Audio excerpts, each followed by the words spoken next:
Okay, we are live. Hi, this is William Ramsey. Welcome to William Ramsey Investigates. On today's show, I have a very special guest, returning guest. His name is Austin Wade Picard. If you've been listening to my show over the last year or so, he's been on 7 times. I think this will be his 8th show. We've done 4 shows on Mockingbird. We did one on the occulted Delphi murders, also a very well received one. One of my most listened to episodes was about the Solar Temple in France, kind of in the Francophile world. And then we also did one about the Catchers in the Rye, these strange kind of programmed assassins and their interest in the Catchers in the Rye, which is really factual. It's not really believable. But I listened to his show and follow him on social media. He's been very busy. He also was feeling ill, so he's kind of feeling better now. But I listened to his Atlanta child murders. I've done a show with George of Cavdef. But there's so much in this case. It is so weird when you really look through the whole thing. It happened between 1979 to 1981. I think the number was like 27 kids or 28 kids, but the story that they're telling us about this case, no way. It just doesn't fit up with the facts. And there's very sketchy facts, but Austin can talk more about that. So Austin, welcome back to the show. Man, thank you so much, William. Obviously, every time I get the chance to come on, I couldn't be more grateful. So I appreciate you as always. And with this case in particular, I had no idea what I was getting myself into. Honestly, when I just kind of breached the surface, I kind of followed this path that naturally seems to occur in terms of like these investigative threads that reveal themselves over the course of some of these other episodes that I've covered.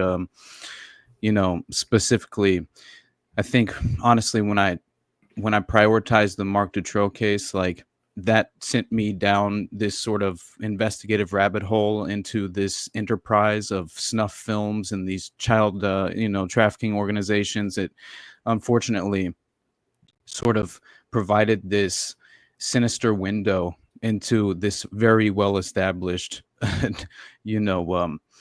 what seems to be just the most, I mean, if you're talking about the most vulnerable among us who have no protectors and seem to be the priority targets of these very well established networks, that is very obviously a window into the pedophile underworld, right? Which in my mind, it seems like the usual suspects that rise to the level of powerful influence and seem to surround many of these cases and provide and facilitate the cover up in many ways as well. It begins to seem like it's a smaller circle at the higher levels, right, of these networks and they seem to overlap more than I ever could have imagined. And that's where, right, you seem to witness things like John David Norman and the Odyssey Foundation, right, and how that sort of connects to North Fox Island, and how potentially you have the Hermes publication where this is like a pedophile publication that's legitimately an underground, seemingly they're promoting many of these sinister sexual proclivities as like a what looks like a sort of pay for subscription model, pay for your specific sexual proclivity. And at the higher levels, you could even sow yourself into the inner circles and potentially attend human hunting parties on North Fox Island, which is just like, when you get into just even the conceptual outline of how this underground well established network exists, it starts to destroy the naive veil that we all unfortunately have. I mean, it becomes pivotal to remove at a certain point, because I feel obligated to kind of spotlight many of as far as just these specific representations of, first of all, I feel like it's an attempt to give a voice to the voiceless, which so many people seem to not want to wander into these areas of interest because it's so paradigm shattering. And I think that's another aspect of cases like Atlanta, where it becomes you're basically given a choice. You arrive at a crossroads. And I think that I'm more focused on prioritizing manufacturing a sort of defense mechanism for myself so I can know the threat that we truly face, right? These underground networks actually pose, and and exactly kind of how they function, because once you begin to realize the playbook they utilize, the pattern recognition begins to it kind of take effect, and you begin to I think add to your arsenal, and you have this sort of psychological tool and framework to not fall into the preordained outcomes and the traps and the what I view as smoke and mirrors so very often, to kind of misdirect the public perception of these cases. And that's where I begin to question, like, just the satanic panic alone, right? Which I put into perspective as far as when I covered the Finders and the Franklin case as well, and McMartin for that matter, and the Presidio and the West Point case, right? And I mean, how many are there? And you start to question what exactly are serial killers for the most part. Are they a naturally occurring phenomena of psychopaths who are legitimately acting alone, and just have a again, some sort of sociopathic proclivity to pursue ritualistic mass murder, but it very much seems to be that that's not actually the case, and the alternative theories seem to be far more plausible. And that's where I think that much of this, including the snuff film enterprise, how it's been labeled as almost like an urban myth, Yes. right? And in reality, I think it's a manufactured misconception to label it, kind of conflate it with the satanic panic, and again, a conveniently constructed excuse in my mind, and an oversimplification for this mass hysteria that I think was naturally occurring in a what should be viewed as an organic reaction to actual examples and legitimate, credible examples of satanic ritual abuse, right? So Right. it is definitely sickening, and when you see, like, a good example of the usual suspects is reoccurring and resurfacing throughout these cases is like an Alan Dershowitz, who's out here, you know, telling Trump, pleading with Trump to pardon Ghislaine Maxwell as if she's a victim of Jeffrey Epstein. And he's, I mean, I used him as an example at the end of my episode in the Atlanta case, because he just so happens to prop up during Wayne Williams' appeal process in '91.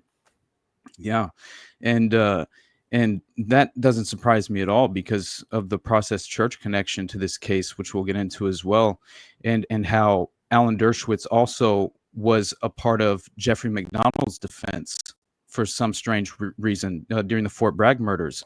And so Unbelievable. I had no idea.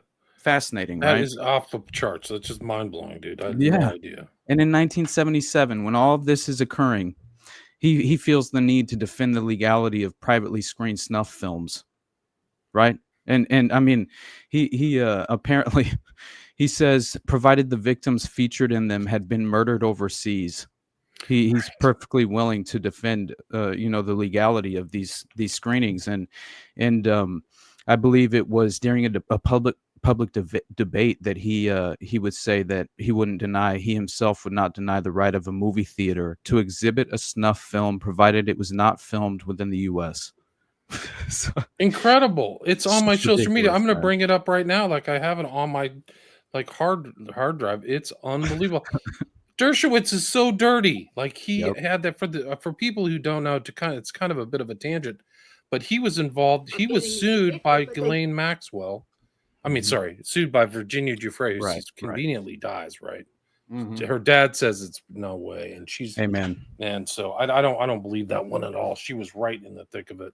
What do you think about the abuse with her husband? They were divorcing, and allegedly he's a jujitsu trainer, or and that she met on some what mission to Thailand that Jeffrey Epstein had put her on, and Ghislaine had sent her there to bring home and procure some Thailand some sort of Thai prostitutes, and and she meets her would-be husband there, who's apparently this expert in martial arts. And That's how she got the name Giuffre, right? So she's really Virginia yeah, Roberts. exactly. And there was all this. She had allegedly been hospitalized due to this legitimate spousal abuse, where she looked battered and beaten, man, and it looked as if she was apparently. He got out in front of it and filed a protective order against her while she was hospitalized. And then it seems as if Alan Dershowitz got involved because this all happened, this spousal abuse that was so brutal that it landed her in the hospital, unable to sort of even apply any sort of effort to protect her own self in any sort of way. This all happens right before she's scheduled to do a public interview on a major news publication. I can't remember which one now, but I remember this came up that she was just scheduled to speak on Alan Dershowitz and the allegations and all the claims that she was making. Yeah, and then all of a sudden she's brutalized by her husband, and so there's a lot of questions about. Well, once he moves out, then she dies. So he's her protector. This guy who's brutal, who's an MMA guy. That might be the reason why she found him. Is like, I need a bodyguard and a husband, somebody who's been victimized and brutalized. But she sued Dershowitz. For people who don't know, it was barely covered, if at all, in the media.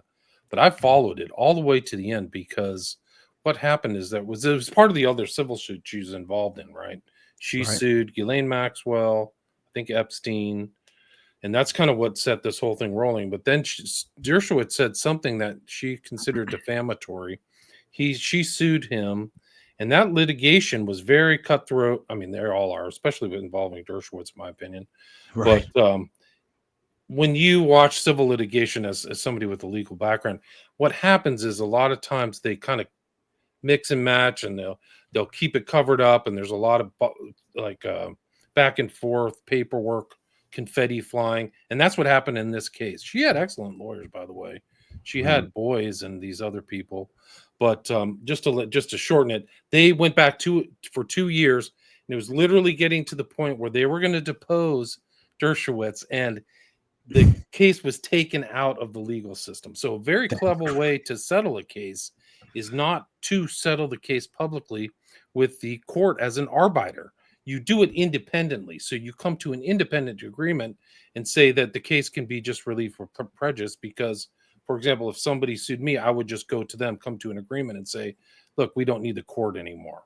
That's what I believe happened with Dershowitz and Giuffre. So it was taken. There was never that point where the deposition took place, which is really what got that deposition of Ghislaine Maxwell is what got her in trouble. And partially there were 2 charges of perjury from the Giuffre Maxwell civil litigation, not the criminal litigation. So Dershowitz is involved in that. Let's watch this thing. This is an incredible cultural landmark, because it has William Buckley, who's a member of the Knights of Malta, and Skull and Bones, and supposedly a Christian right-wing guy. What? Pilgrim Society member. The whole bit. He's here with this weird Jewish bull dyke, and they're mentioning Dershowitz, who's like the most sinister one of the most sinister people in American public history. Just OJ, the list is just incredible. He hasn't stopped. No. Here we go. Listen to this. You can try, but the film I can keep making money from, that's there protected. There is a great deal of evidence to demonstrate, probably more evidence on this side than on the other side, that exposure to what you call pornography, if anything, inhibits illegal sex conduct. Yeah. No, but there is a lot of learning to that effect. What happens to a woman who has been raped, and the rape has been filmed, and the films are being sold. This is a very interesting point. I had a debate with Alan Dershowitz at the Harvard Law School 3-4 years ago, and he was taking the flat-out pill position. You can't censor anything. And I said, well, what about a snuff film? Do you know what that is? People get killed. That is actually, it's never been proved there is such a thing. Never mind. Provably false. Right. And though he kind of didn't like that.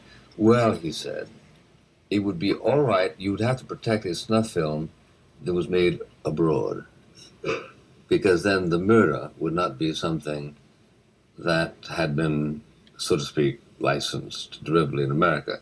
I thought that a high form of sophism to say it's okay to show films of people getting killed as long as you kill them outside. The continental limits. And this Do you is ever look actually at television or movies? There are people. I mean, you could just take apart that whole video. There's so much going on there. Right. Anyway, so Dershowitz is like involved in this. I had no idea, man. Yeah, consistently just comes up, so very often within the context of these child sex trafficking operations and their, litigation as far as the criminal cases are concerned. Like, he always seems to appear during at least during the appeals process of many of them. For people who don't know, Dershowitz just came out within the last week talking about lowering the age of consent, and without of the context of like some event. He's been pushing for lowering the age of consent is longer than I've been alive. I think like the guy's in his 80s. Crazy stuff. It is. It really is. It seems like he is definitely tasked with at least helping with the legal aspect, the legality of facilitating the cover up for many of these networks. And I think that he just has to be one of the, it's very clear and obvious that he's one of the top, as far as what they would consider kind of like using his skill set in order to come in and help kind of like bridge this ridiculous sort of narrative into the public consciousness. It's a strange occurrence that I consistently witness in regard to him specifically. But in terms of snuff films, like we have so much, just ridiculous evidence that proves out the fact that snuff films have existed for far too long. It's honestly disturbing as hell to be able to kind of like prove this fact out in terms of like, not only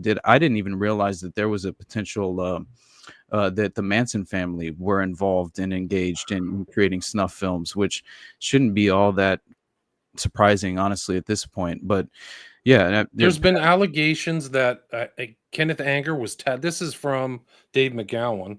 Kenneth Anger was tasked by the Getty family to make snuff films, so he was a snuff. This is arguable. I can pull up. I'll put it on my social media. The reference to McGowan. We know Leonard Lake was like a hardcore serial killer. He came out of the military, literally like Operation Phoenix. He was like diagnosed with schizophrenia and then went just on this batshit, literally crazy killing spree with Eng, this other Chinese guy, and filmed snuff films. And then Luke Magnotta, which I forgot, the guy who killed cats or whatever, he literally filmed a snuff film. So those are like Leonard Lake, 100%. There were all these different video cassettes and that were all that they were providing were legitimate video evidence depicting the humiliation and rape and death of all of these female victims, and they were just being completely tortured, in these videotapes, and so I don't know. It was apparently he even used these tapes to finance his paramilitary arsenal, they claim, which is just he's selling copies. That makes a lot of sense. It even came up, and by the way, considering the enterprise of kind of like where this all intersects, I mean, we always have to consider the fact that organ harvesting is involved, and it legitimately comes up at a certain point in the Atlanta child murders case, because there are actually child victims that their bodies are found and their organs are removed and harvested. I mean, 100%. And it looked as if they also had injection marks on their genitalia, which is just like, at this point, when you even like, I believe it was McGowan himself, right, in chapter 21 of Program to Kill, he just referred to it as Atlanta. And at the end of the chapter, he gets into how the CDC is located and its hub is located in Atlanta, right? And it gets so crazy because he suggests that some of these child victims could have been deliberately injected with HIV, and in order to track the sexual transmission and evolution of the disease while simultaneously introducing the virus to the general public. And this was all apparently intentionally from a strategic leak at a covert domestic mouse biological weapons laboratory that links back to Dr. Mary's monkey and David Ferry, which I thought was so Wow. crazy. Yeah, That is absolutely crazy. I talked to Ed Haslam this year, so holy smokes. I mean, this whole case is so crazy. I'm telling you, man, like that specifically blew me away, especially considering the when you get into the satanic cult connections to the Atlanta child murders case that come in the form of this criminal witness informant named Shirley McGill, which this you could put directly in parallel. Her story, she's Helena Stokely from the Fort Bragg murders, William. Like it's the same story. You know, she claims to be a bookkeeper, which is a little bit different, but still she's initiated into the group. And she claims to have been a bookkeeper for the cult organization, and her boyfriend was named Parnell Traham. He was a cab driver from Miami. And a part of the operation, this is sort of the tie-in to the drug trafficking that was going on at the time, and how we can point to legitimate evidence where this enterprise is very layered in its operational scope. And that's what I think people need to understand. So it's crucial to realize kind of how these networks seem to function effectively. And it's very interesting because it just mirrors that of the Son of Sam case as well, which it's Another snuff film allegation too, by the way. Exactly, man. Yeah, exactly. There is a direct allegation of snuff films involved with the Son of Sam and Roy Radin, by the way, which brings in the Cotton Club murders and the Lyndon LaRouche movement and Larry Flint, the pornographer. Yes. He gets shot in Atlanta and put in a wheelchair. I didn't know that. It's so crazy. Dude, do you know that he claimed his shooter was a hypno-programmed guy? Franklin was? Yeah, he claims that there was some kind of mind control thing involved in his shooting. That's another show we'll do. It'll blow your mind, dude. Like, that is so nobody funny. ever talks about that in public, but Flint's like, there's something wrong with Franklin. He was a neo-Nazi. Like, it's so wild. That is amazing because Larry Flint comes up more than once in this case, and I couldn't even believe, honestly, the connections there. But with the Son of Sam Roy Radin connection, it's so interesting because Berkowitz claims that the shooting of Robert Vellante and Stacy Moskowitz was recorded on videotape for the private collection of a Satanist they referred to as Mr. Big, who was later identified as Roy Radin. And he had a mansion in upstate New York where they allegedly were having these sort of human compromise pink ballet parties that were clearly utilizing the process as a tool for abducting children, because apparently the local chapters of the cult were helping facilitate the child abductions at the time, and even supplying the children to Roy Cohn and his parties of human compromise, which were like blocks away from Trump's residence at the time, which is very interesting. But it's definitely, I think, when you see how legitimately tied in this network is, and you'll get to witness the very small knit group of predators that seem to be like, obviously they have a common purpose in helping with the cover up, because at a certain level they don't want to ultimately reveal the network. And so even when they are compromised in terms of a criminal case, they'll provide compromised attorneys that clearly it comes in the form of one of the attorneys for Wayne Williams.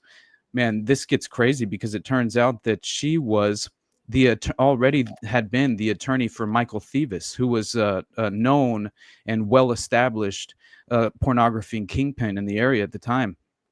And it's a little bit disturbing as far as the connections to apparently her involvement with his legal case, because it's that, to me, there's no way in hell that that is a coincidence, right? In my opinion. And when it boils down to like how they sort of infiltrated Wayne Williams' defense team, I think they didn't provide him with a legitimate defense, and you consider the Brady files and how they were withheld as well from the defense until the very last moment. So even if there were legitimate defense attorneys that were pursuing some sort of case with honor and integrity, that they were actually attempting to defend their clients, then it wouldn't have happened in the way that it had. And I think the prosecution themselves were obviously it's very interesting when you get into the details of the trial itself, but I should at least begin with the initial details of the case, just to kind of lay out a foundation for everyone, because there are so many details you can get bogged down in and lose track of the kind of what we should ultimately spotlight, even though I do hope that we can kind of make our way to the more kind of like interesting and fun aspects to it. I hate to describe it as fun. It's more just extraordinary and strange than anything. But I think, me personally, when I find these extraordinary, strange connections, it at least provides me with more inspiration to move forward, and it reinforces much of what I already kind of perceived to be the current power structure, and how it's very much insulated from any real accountability, and how the justice system itself is also entirely compromised. And you kind of like watch that play out in the fashion and form of the trial of Wayne Williams. Look at Diddy. Comey's daughter is working as a prosecutor for Diddy. It's ridiculous. Like, you can get the worst. They should have charged him with RICO. Like, even the charges are ridiculous. They're just for public consumption, and people have argued. The government wanted to get Discovery to get all of Diddy's material. That's right. What it really was. It is so crazy. And this kind of stuff, I think it's just, this is part of this, like you said, this paradigm shattering operational scope. Like, it's still going, this kind of stuff is going on. I'm not saying there's ties between Diddy and this, but I think it's the same kind of very dark blackmail. And I think the SFK cases, which I've studied for like 10 years, involve snuff films. There's no evidence. I don't have evidence, but that's what would make sense. And other people have said that, like, they're making snuff films with these guys. They're filming something. Yeah. There's no doubt. I mean, Wayne Williams was at the very least using the Gemini Group, that child recruitment, musical talent spotting organization that he claimed to, have as far as he had been a part of and primarily founded in order to spotlight children who had characteristics and these what he claimed to be extraordinary talents, put them on the fast track and the path to stardom. And he was legitimately recruiting these young children in this group that he called the Gemini Group, and he would take them to the local film production studio called Apogee Records and Hotlanta Records as well, and which were two studios owned by Michael Thevis. And it turns out, obviously, Thevis, he's definitely a known now and convicted, child pornographer, right? Which is very much interesting to see how his defense, like, he was actually deeply tied in with Andrew Young as well, which I find very interesting, right? Who is very conveniently appointed and runs a successful mayoral campaign just before the conviction of Wayne Williams. And considering his ties to the father and Wayne himself and the United Youth Adult Conference and what is called, I believe, the West Hill Baptist Church, which is another organization that's utilizing this sort of youth, state subsidies. Their state-funded, the Challenge School for Boys was a part of the United Youth Adult Conference, and they were receiving state subsidies, right? And effectively were being granted by what looked to be compromised political assets within the framework of this network, which starts to make a lot more sense. Considering the level of involvement for these political assets, right? I mean, it's not only Andrew Young. You have state congressmen that are actually involved in visiting. You had Andrew Young, by the way. He had a position as in Congress to serve as U.S. ambassador to the United Nations in 1977. This was just before he came back and ran the successful mayoral campaign, and kind of oversaw the conviction of Wayne Williams as the what I believe to be the patsy. But he himself, he had known Wayne Williams extremely well, right? Wow. Yeah, Before these events in 79 to 81. 100%. Yeah, he had appointed Wayne Williams student council president of his high school when Wayne was in 7th grade. Wow. And he even said that this is one of the brightest kids I've ever met when he referred to Wayne Williams. And there's a picture of Mayor Andrew Young shaking hands with the father of Wayne, Homer Williams, during the trial break at City Hall in 1982. So they were very much still, just as far as on good terms at this point. And so I think for him to return to Atlanta in the final months of 81 and become elected just before the conviction, it's very interesting timing. And the Morris Redding, right, was promoted as the chief of police as well.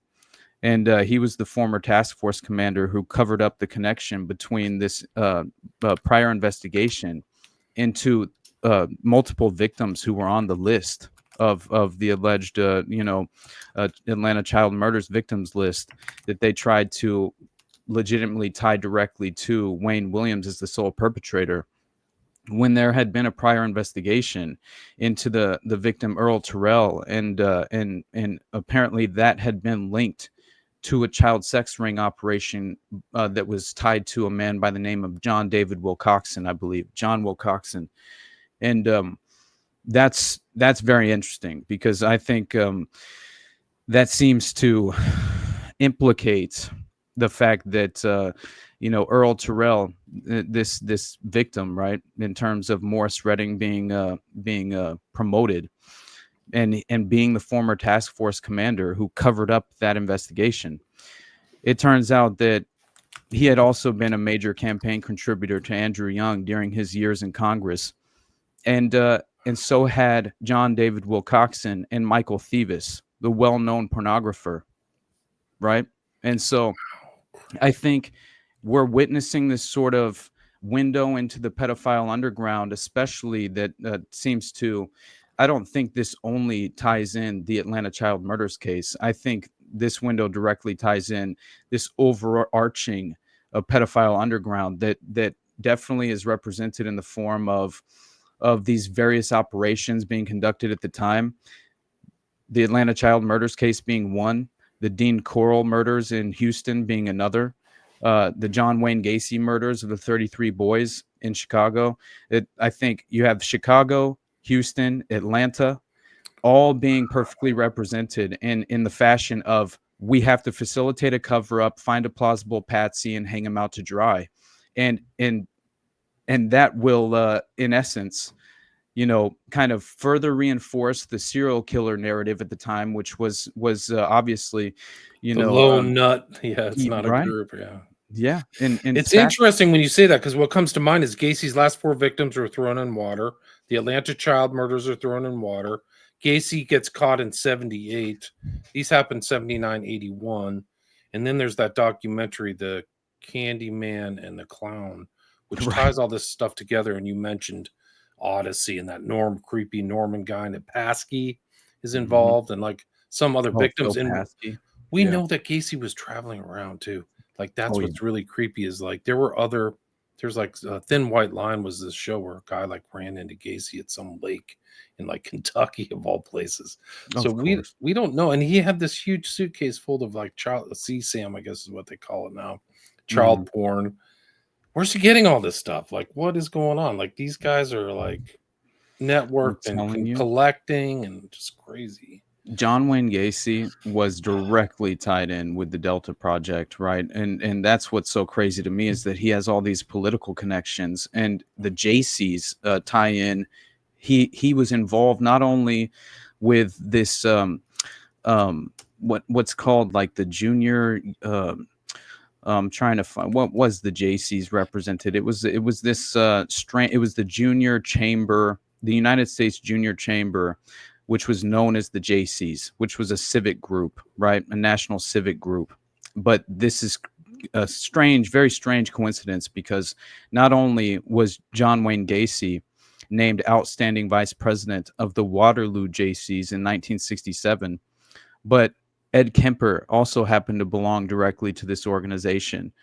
And so, and it turns out that whenever Ed Kemper goes to this federal medical facility, or mental facility, the Atascadero State Hospital, basically he comes out with this strange sort of mentality. He now seemed to have received some sort of programming to some extent, and that's where I think you have also this interesting connection to each of them.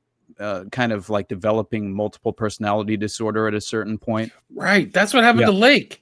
Yep. Lake went into the military. All of a sudden, he's a paranoid schizophrenic. That's so like crazy. It's unbelievable. That's what they did. I was just researching Sirhan. They did the same thing to Sirhan. Somebody's like, no way. There's no way that did it. That guy. This is so crazy. Like just doing this research, because when you bring up Kemper, then there's Mullins and Frazier. They're all killers from there.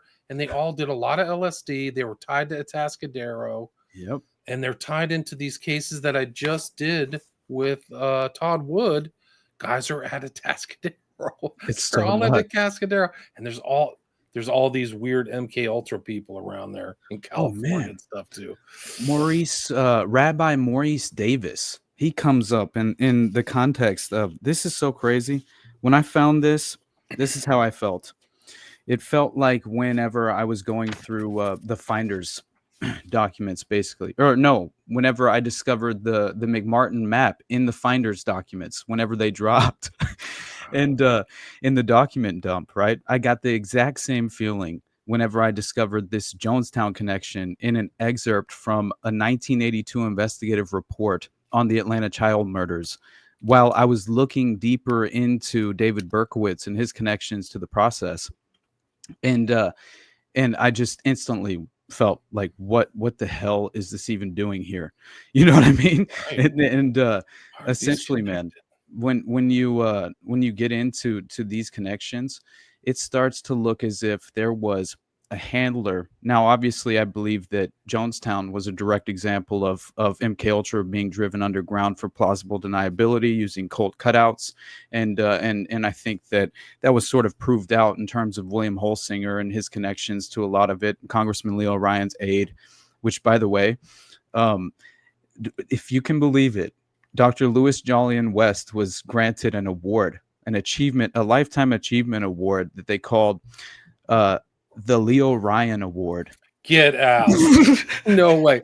The Holsinger documents are very important in the Jonestown, which is 78 as well, because he wrote something saying this was an experiment. He was one of the first one before that other kind of parapolitical researcher who did a lot of stuff on JFK, whose name escapes me right now.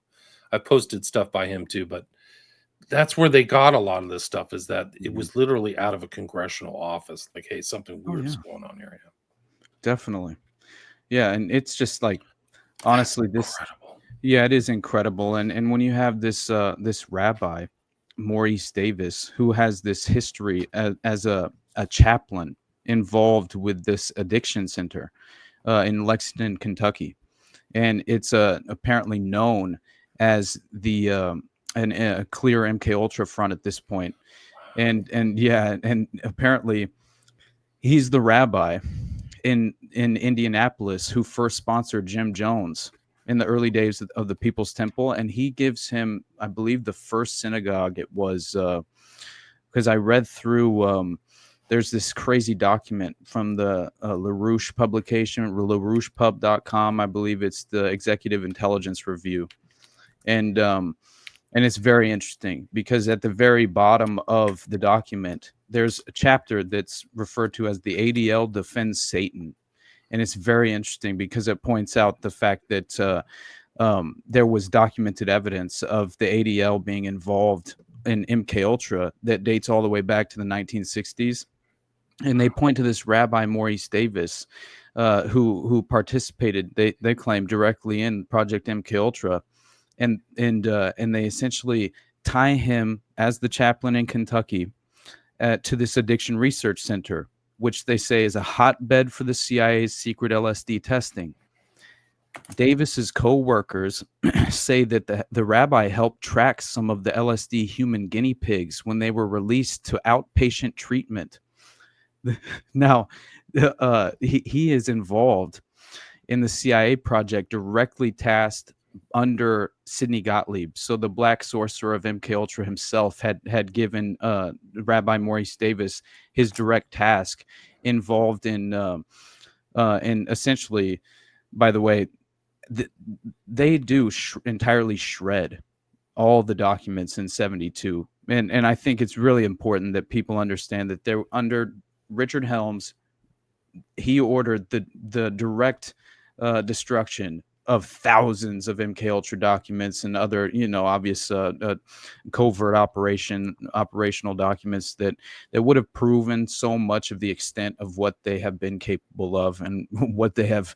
I think it would have just removed the mask in more ways than one, obviously, and we would have gotten a real view into how they operate domestically under the guise of this, sort of like they have all of these strange private sector domestic cutouts, but then they utilize these, like I mentioned before, these strange cult organizations that obviously provided them with further plausible deniability. But it's worse than that, because apparently Davis, he's transferred to Indianapolis in the mid-1960s, and he becomes one of the very first patrons of Jim Jones and the People's Temple. And he also, it turned out he apparently helped form what they described as the Anglo-American Occult Bureau Project. What? What's that? Insane. What is that? He's joined in this effort by an Episcopal priest, a man by the name of Bishop Paul Moore. Apparently, this is offspring of the Patricia Moore family that has heavily funded the ADL over several decades. And Moore later moved to New York, apparently, where he presided over this Cathedral of St. John the Divine, a notorious center of New Age and outright satanic cultism, as well as domestic terrorism. And so, yeah, it just, again, it ties in so much of like this. I believe the Son of Sam was another version of kind of like covering up international drug trafficking in many ways, but also sort of facilitating it. And it's Iran-Contra. It truly is. And there's a direct Iran-Contra connection to the Atlanta case, which, is absurd. But the only last point I have to make on Rabbi Maurice Davis is that, and I think it's important because it turns out that in 78, right, just as the ADL is launching this massive campaign branding Lyndon LaRouche as an anti-Semite, which the Lyndon LaRouche movement is such a strange connection to the satanic underground as well, these well-established organizations. But it's interesting because apparently this Rabbi Davis and Moore in Indianapolis, they decide that they're going to outright sponsor Jim Jones onto a number of community boards. And Davis personally arranged the sale of his own synagogue to Jim Jones and arranged the mortgage for what would be the first People's Temple. It's just incredible. So these guys all have handlers. They're all connected. There's so much high strangeness. It never makes it to the public outside of Jim Jones's friends with Dan Mitrione, like Operation Condor, torture, and all this crazy stuff. And also a CIA agent by the name of Dyer, who, like, Jones is recorded in the end of the time when they were wrapping up Jonestown saying, "Get Dyer out of here." Yeah, it's so like nuts. I mean, you cannot even write this stuff. It just doesn't make it out. It's really the true story of all this. And like you said from the beginning of this talk, we are given little pills of fake news, and it's become history, and it's all fake. It's all a sugar-coated pill. And this reminds me, when you're talking, like, what comes to mind is Mark Lombardi's work. People may not know, he's kind of been lost, but he was a great artist, and he really would just spend time drawing circles and connections between this. It's like a vast conspiracy. And one of his most famous pieces is the Iran-Contra, because he just distilled it all. Instead of looking at a book where you have to turn the pages and all that, You can actually look at something like a tapestry or a big thing and just go look at all these people connected to each other through all these connections, because it gives you a conceptual kind of, like this thing you're talking about, this kind of paradigm framework or something to see how vast this really is, and how we gestalt things, and we want to put things in a comfortable little box too. So this is just called the Atlanta child murders. It's not that it's some kind of crazy vast trafficking pedophilia snuff film with involving Satanists and like pornographers. A lot of these pornographers, man, they have like acceptable pornography for like general publication. They do some dark stuff underneath there. It's not that uncommon. Now there's that movie called something 8. I forgot. I think it was Nicolas Cage was in there, and that was kind of the premise. Like, I want him. 8mm. 8mm. Thank you. Something like that. Yeah. Anyway, My God. I found that one just recently. It wasn't too long ago. I missed that when it came out, and I didn't ever watch it. But in hindsight, what did it come out in 1999? I think, and I just thought, like, fundamentally, like as far as a psychological construct, introducing this to the general public, just as a theoretical understanding and a potential, like, just as a potential idea that this could be a possibility. I thought it was so very important, the 8mm film, only because it first of all, not only does it sort of like directly reference in the title how the operations facilitate and the distribution of child pornography through unproduced and undeveloped 8mm film strips that they send through the mail, and that's how they get away with this. It's a fundamental loophole in how many of these operations have been conducted over years, and that alone is very interesting. And the idea that I think it was very important to just introduce, like I said, to the general public, because of the connection and conflation to this sort of urban myth that it had been subjugated to in many ways, as far as like the average person and their sort of interpretation of the existence of this sadistic, sinister enterprise. Like that's but the reason that I mentioned that whole Rabbi, Maurice Davis, and Jonestown connection is because, like I said to begin with, it comes from an excerpt from a 1982 investigative report on the Atlanta child murders, right? And this is all tied in with the Shirley MacGill claims, right? That she had definitely made in regard to the satanic cult organization implications and allegations, but yeah, Maurice Davis, he was directly connected to the anti-cult network, and directly involved Dr. Lewis Jolly and West too. So that seems to be like sort of the false memory syndrome foundation playbook of helping insert themselves and infiltrate legal cases and provide a plausible and facilitate what seems to be this sort of false narrative into the subconscious mind of the public. And I think that's usually they achieve their goal in more ways than one, I think. And as far as the Iran-Contra connection, and by the way, I think it is important that it was revealed that Michael Thevis, right, in 1977, who's the Atlanta child murders sort of local pornography kingpin that was directly affiliated and associated with Wayne Williams, who was bringing young children from the Gemini project that he was running as the talent recruitment group to the Apogee Records and Hotlanta Records, where they were filming child pornography. Well, he just so happened to funnel $150,000 to Andrew Young in exchange for arranging a prison transfer to a federal medical facility. Now, it gets even crazier than that, because apparently he had written these letters to the head of the Federal Bureau of Prisons, and the last of which happened to have been dated in February of 1977.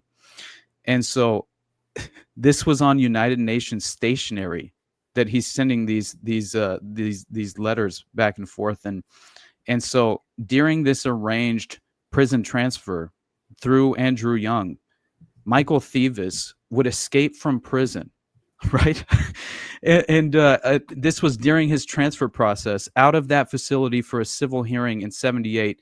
And during his escape, this man arranges the murders of 2 former associates turned FBI informants in the witness protection program. Like, Wow. is that not absurd that would Yeah. even be involved? Yet he was. This is interesting because it was claimed that you had police involvement, right, who were helping facilitate this operation. And that reminded me directly of Mark Dutroux, who claimed that he had police protection during his abductions with Bernard Weinstein and his accomplice. And so I just think that, how many times can we see this kind of more low-hanging fruit? Yes, clearly he's implicated as a member of the network, helping procure young children who were inevitably among the list of dead child victims in Atlanta at the time, which seemed to be a part of a massive cover-up, right, which they were attempting to facilitate. Not only that, you have the connection that Shirley McGill provides, claiming that some of the killings were because the children were... You had older children who were legitimately procuring younger children for the organization and also helping facilitate the drug trafficking operation. And that's so, very standard, by the way, if you look into Franklin and these other ones. Well, yeah. Or even Epstein, actually, as a matter of fact. And Exactly. you see that these kids who are trafficked, they feel guilty, and they say that in recorded things. Virginia Giuffre said she felt guilty about getting other people involved, and I think it was also one of the kids. It wasn't Troy Boner, one of the other guys from Franklin. Paul Bonazzi. Bonazzi, yeah. Yeah. He said he felt guilty about doing that to you. So sad, man. I definitely, he provided many accounts of how he was, not only did he claim that he was potentially involved in helping with the abduction of Johnny Gosch when the paperboy fetish was ordered at the time. He connects Michael Aquino directly, saying that he was running this operation, helping facilitate it through Offwood Air Force Base. He saw Larry King. There was like a transaction between Larry King and Michael Aquino, and that they were helping run MKUltra as well out of Offwood Air Force Base, and that apparently Johnny Gosch's father, this according to Noreen, had taken Johnny before his abduction to Offwood Air Force Base, which blew me away. I couldn't believe that happened. But you know what Bonazzi claims is that not only did he help, lure Johnny over to the van where he was then, hit with chloroform or whatever the rag was covered in, and then placed into the van by multiple perpetrators. He said that he was then trafficked, and 2 individuals who helped with the trafficking operation that sent him to a farm where he was held for a time in bondage, sort of. They would film different things with him. He was effectively ordered through Michael Aquino by an individual who had a paperboy fetish. And Bonazzi said that John Wayne Gacy was one of the perpetrators who was involved in his abduction, which just blew my mind, because it went to show that not only do we have obvious connections to the Franklin, apparently the Franklin organization, as far as the Franklin network, they were purchasing children. They were purchasing abducted children from the Odyssey Delta Project, the Odyssey Foundation. And understanding that now, it definitely seems to what is the allegations are that some of these perpetrators involved in the Franklin scandal were Delta Project clients. And that just, it kind of shattered. So then there's this connection: Houston, Franklin, Chicago, and then is Atlanta brought in? Or do we have connections, or do any of those 3 to Atlanta? Oh yeah, it was. So then they're all connected. Okay, so Michael Thevis and the child pornography was directly connected in with the Odyssey Foundation and the Delta Project, because the Hermes publication was the child pornography publication that was promoting all of this, and it was underground but being facilitated privately, and it turns out that they're directly involved with the Odyssey Foundation, and you have members of this overarching organization. That Noreen Gosch is very interesting. I hear many people who are skeptical of a lot of what she has to say, but I do think that her statement that she gave in court, which implicated this vast network of satanic ritual abuse and child sex trafficking, it rings so true. And she directly names Michael Aquino. She claims that, you know, he was key. The colonel was key in fundamentally running Project Monarch, which they claimed was this essentially trauma-based mind control on young, influential and vulnerable children. Have you read the non-published? I think it's from Search for a Manchurian Candidate. There's a whole chapter on Aquino and what they were doing at Offutt. It's incredible. Like it's not published in the book that's on Amazon, is my understanding. I'll try to post that if I can. That is so crazy. They were doing the same kind of stuff they were doing in Clockwork Orange. People forced to watch images, drugs, the whole bit. It's like you could not even, if you didn't contextualize this stuff, you would think it was fiction. Like, I mean, so then if it's Aquino, then it's really Houston, Omaha, Chicago, San Francisco, Atlanta. It's a vast conspiracy, just like Lombardi. For people who don't know, check out my Lombardi episode. It's really interesting, and he kind of fell through the cracks, or people don't appreciate his work, but for what he achieved before internet, he was making connections that are just off the charts. Anyway, I'm sorry. That is so crazy. I know that when in terms of like the Hermes connection to all of this and the publication that was being utilized, that I think it's important, because the Delta Project was being advertised in this underground child porn publication that they referred to as Hermes. And that was where you kind of had this a circulation of all of these various individuals who are affiliated with John David Norman. You look up John David Norman, he's been completely, as far as like, this is not some sort of allegation. He's been entirely convicted, and it's proven that he is a legitimate pedophile who is running a child sex ring and was utilizing child pornography, and so it's not very in question complex. whatsoever. Like pre-internet, they were doing catalog cards. That's what we used to use. I'm so old. I remember catalog cards from libraries. They showed it in that documentary of like vast amount of kids. Like, it's so nuts. I know that that this also was with the Hermes publication. You know who it was financed by? I'm afraid. Francis Sheldon. Who's that? Was that He's the guy the from millionaire who ran the freaking North Fox Island. Fox Island? Yes. Wow. So then you have Detroit. So you've got it all. Yeah. That's really incredible. I've done shows on North Fox Island too, and there was like weird suspicious deaths around them too. Like, and he escapes, right? Gets on his something. private plane and just That's right. He goes to the Netherlands, right? Goes to the Netherlands, where they have these lowered age of consent laws, and it's very difficult to charge anyone on any sort of child traffic or child sex criminal charges. It's just so difficult to Dershowitz will be there anytime then. Oh yeah, absolutely. And Francis Sheldon's pictured later on, years later, wanted man. He's pictured with children on his lap at an orphanage in these child care organizations, and it's just like, my God, man! Like, they never stop. It's just they never like Larry stop. King. That's the whole thing. That was the thing about Norman, is like he was convicted, was in jail, was running the thing from jail, got out, and went right back at it. He was just a full-on dyed-in-the-wool male pedophile, whatever. That was just his jam. Yeah. And I mean, you're talking. This is, you are legitimately running a mail order service for child sex. I mean, that's what the Hermes publication was.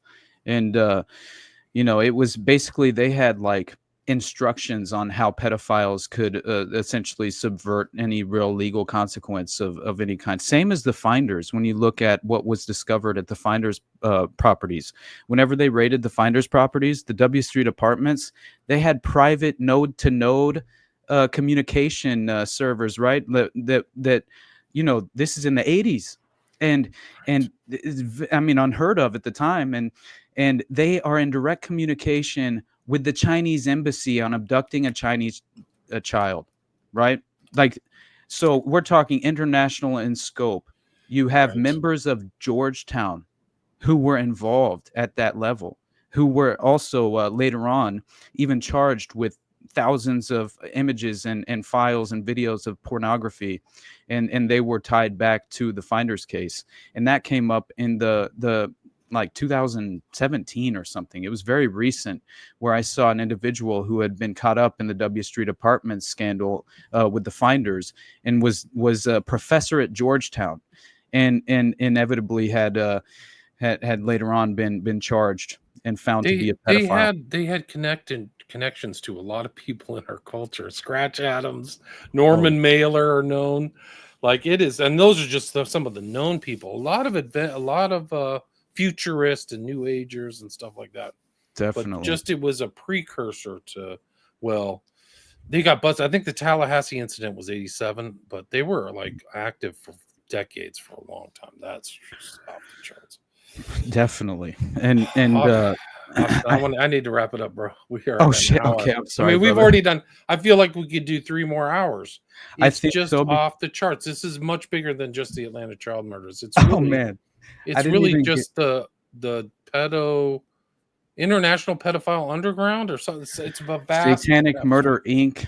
Yeah. You know, that's basically a great way to describe it almost. But I think you know, we have so much more to discuss in terms of just the Atlanta case, and so if you're willing, I would love to actually prioritize getting into the details of that case at some point in the near future, if you would like to, because I would 100%. really love to exhaust the resources with the Shirley McGill occult connections, and it gets far more interesting with Iran Contra and what looks to be Mitch Warbell potentially training Wayne Williams. Very strange, but yeah, I would love to come back. I'd love to anytime.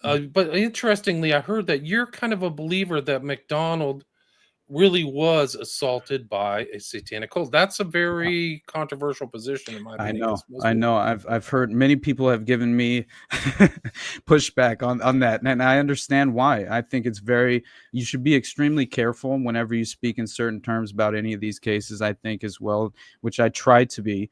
But at the same time, like, after really getting into Fatal Justice, which was a counter publication, a counterpiece to the Fatal Vision, which very much kind of, I think, when you get into the reality of how that was sort of essentially, you had his conviction happen during the process of forming the book, to where it became where it gets very interesting and with more details involved, but it turns out that the publisher was not interested in selling a book that had anything to do with his actual innocence due to the recent conviction. So they changed their mind and said, you have to give us back the advance, or this is the framework of the story, which means we sell him we sell him completely out.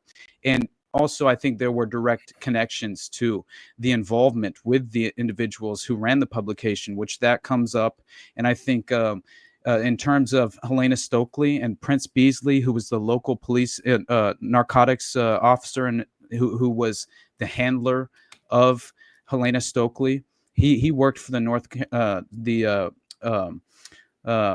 Fayetteville, North Carolina Police Department, and his name was Prince Beasley, and he ran certain criminal informants, and Helena Stokely was one of them, and she was definitely at the McDonald's residence that night, in my opinion, and I think at least 3 others, if not potentially 7 total, were even there. We have neighbors who legitimately claim they witnessed these people in white robes with candles. We have foreign candle wax found on the crime scene. We have it gets so much more interesting, because I think it was her initiation was a fertility death ritual, and that he had been causing issues with the heroin distribution from Fort Bragg, and so he had gotten some of the individuals who were involved with the local chapter convicted, and they got jail time because he had a policy. He was called a golden boy by even people, the brass that were on Fort Bragg. He was unwilling to turn a blind eye to this insane increase in heroin overdose at the time, which was obviously due to the facilitation of the cadaver connection. And right, it's 1970, right? So it's right there, right after Manson, Vietnam War. 6 months after the Manson murders. Yeah. Wow. And then they try and conflate it as if it's a mock ritual Manson murder style. The first reports were satanic cult involved. Like, legitimately. And so I think once you realize that the military police, all the MPs were effectively compromised due to the covert operation being ran domestically, it came down to Jeffrey McDonald or this potentially being exposed to the domestic public, and they weren't willing to allow this. I'm not surprised if that's true. That they went after Stokely too. They went after her personality. She died suspiciously. Yeah, they character assassinated her and then assassinated her. It's wow, crazy. It's really crazy. Like, I mean, that's a whole nother case. But there's so much was going on in 1970. Even in California, there were just like these satanic murders. I just covered 2 of them with Todd Wood, and so you see this nationwide thing of things really dark. I mean, to me, it's super dark. It's much darker than people may think, but absolutely, man, there's a lot more to talk about. What have you been working on, and where can people find your stuff and reach out to you? Man, I've been trying to get my feet back on the ground, honestly, since I got back in town, just due to the illness and everything. But I also had a vision of pivoting away from some of the child abuse networks for at least an episode or 2, just to kind of cleanse my palate psychologically, because it's definitely it starts to the darkness. I don't like to dwell too long on some of the more sadistic details that unfortunately you have to expose yourself to when you're investigating some of these networks and cases. And you know, I think like I said, I feel obligated to continue to pursue this, and so I will not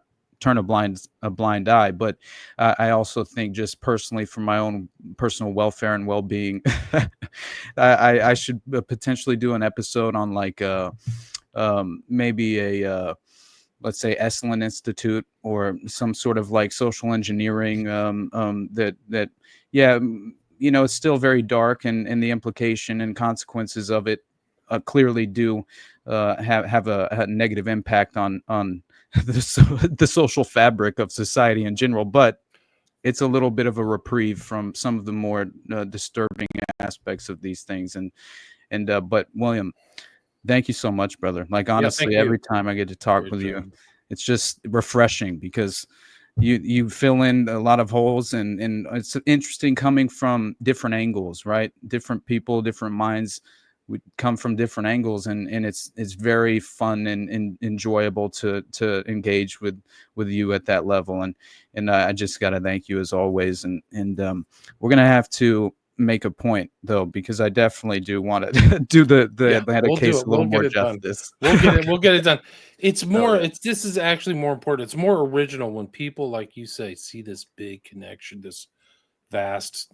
I call it like a Hieronymus Bosch triptych, like something from like some kind of plane of hell that's underneath society. Andrew Young gave the like commencement or something at Jimmy Carter's passing away in just this year in 2025, and he's involved in, and it's almost like True Detective, where these guys are involved, and that's the way they bond themselves to power. And it's much more common than people who aren't involved. William, you bring up, understand now. You bring up Carter. I promise you I won't go on a tangent or anything, but a note on that because specifically Jimmy Carter, right? John Wayne Gacy. So in May of 1978, Rosalind Carter visits Chicago for the Polish Constitution Day parade now this is allegedly, this is all orchestrated by then President Jimmy Carter as some sort of peace offering to the current mayor at the time, Michael Bilandich, or I can't recall how to pronounce it. And this is strange because the organizer of the parade there to greet her in Chicago was John Wayne Gacy. And he had orchestrated, and he had been appointed apparently head of the parade several years before. And it gets even more interesting because he has far more political connections in Chicago than I ever realized. And I think that, you know, once you kind of are exposed to the deeper connection, I think this was the Chicago mob meets the Houston, Dallas mob. Right. Because John Wayne Gacy, he goes to Dallas. No, John Wayne Gacy. I'm sorry. Jack Ruby. Jack Ruby goes to Dallas, and you know who he rents an apartment from? John David Norman, who ran the Odyssey Right. Foundation. How does that make sense? Make that make sense. Like, that's just absolutely incredible. So they know Norman is just a huge operator. He's probably operating under the auspices of the mob, is my guess. Because I think that this is a whole nother show. Like, I got to run. Guys, we had 170 listeners live without much notice. So thanks for everybody for listening. Check out the Underclass podcast and check out, where can people reach out to you? Social media. I know that you're on X, Twitter, right? Yep. You can reach me at Theater Thug AWP. You can reach me at honestly, my Patreon's the best place to support me, and I have an incentive in place. At least, even at the lowest level, you could get my paywalled content, which is a show I do with Sam Tripoli and Brad Binkley called Whatever This Is, and it's been a lot of fun. But beyond that, yeah, you guys just reach out to me. I have an account on X called The Underclass Pod as well. So if you want to reach out to me there, so you can. Two places can be found on X, Twitter, and then the Underclass podcast, and then your Patreon. So I'll put links to all that in the show notes, and there will be a part 2. We still have a lot to talk about. Awesome, man. So, thank you. Austin Picard, thanks so much for your time. Really appreciate it. All right, hold on. I got to turn this off.